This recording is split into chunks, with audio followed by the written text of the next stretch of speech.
Hola, buenas. Bienvenidos a este primer vídeo del proyecto que vamos a llevar a cabo, que le hemos dado el nombre de Geofilosofía. Es el primero de una serie de vídeos que podréis ver en vuestra casa para introduciros a la materia y posteriormente utilizaremos las clases para resolver dudas y realizar otro tipo de acercamientos a la materia. Bueno, intentaré ser breve. ¿De qué queremos hablar? Queremos hablar de algo que hemos llamado geofilosofía. En menuda palabreja, pensaréis, que hemos inventado.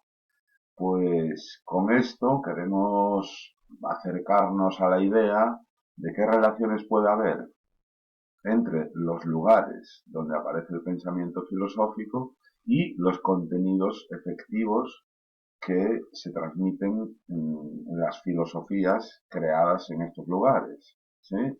Esta es la idea de la geofilosofía, una unión entre la geografía y la filosofía.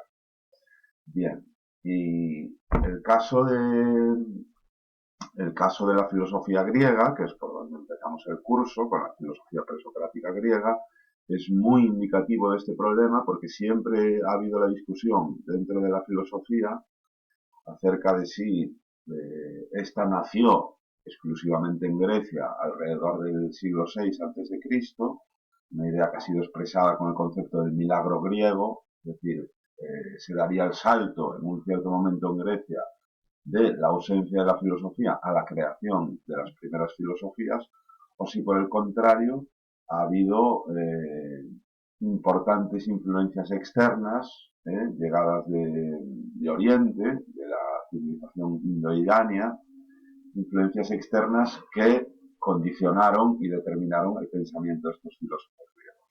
Bueno, esto como introducción. Pero antes de nada, me gustaría que observarais este mapa que acompaña al vídeo, en el cual vemos en qué ciudades y en qué colonias griegas surgieron las principales filosofías. Lo primero que debéis de observar es que Grecia, lo que llamamos la Grecia antigua, no se corresponde con lo que es hoy en día el país de Grecia, sino que es algo mucho más amplio. Y en concreto tiene mucha importancia en dónde nació la filosofía griega. Pues no en la Grecia continental ni en las islas griegas, sino en ciertas colonias donde había mucho intercambio cultural, porque eran lugares de intercambio marítimo, de intercambio comercial, y como veis, aquí en lo que es hoy en día Turquía, la costa occidental de Turquía, es donde surgieron las primeras escuelas. Por ejemplo, la escuela de Mileto, con Tales, Anaximandro, Anaxímenes. También la escuela de Éfeso, con Heráclito. Luego, en el extremo opuesto, más al oeste, vemos que Grecia de aquella abarcaba hasta lo que hoy en día es Sicilia, donde vemos en Agrigento la filosofía de Empédocles, o Italia, la escuela de Elea, también muy importante, con Zenón y Parménides. Y en lo que sería propiamente Grecia, lo que es hoy en día su capital, que es Atenas, vemos que allí surgen las filosofías de Sócrates y de su discípulo Platón.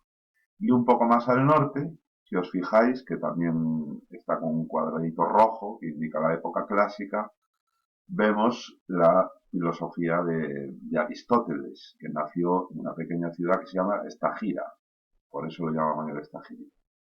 Bueno, sirva esto como introducción y para que veáis que la filosofía no es algo abstracto, desligado del entorno, sino plenamente conectado con él y no sabemos hasta qué punto. Eso es lo que nos queremos preguntar. ¿Hasta qué punto las condiciones del entorno determinan las ideas que aparecen en él?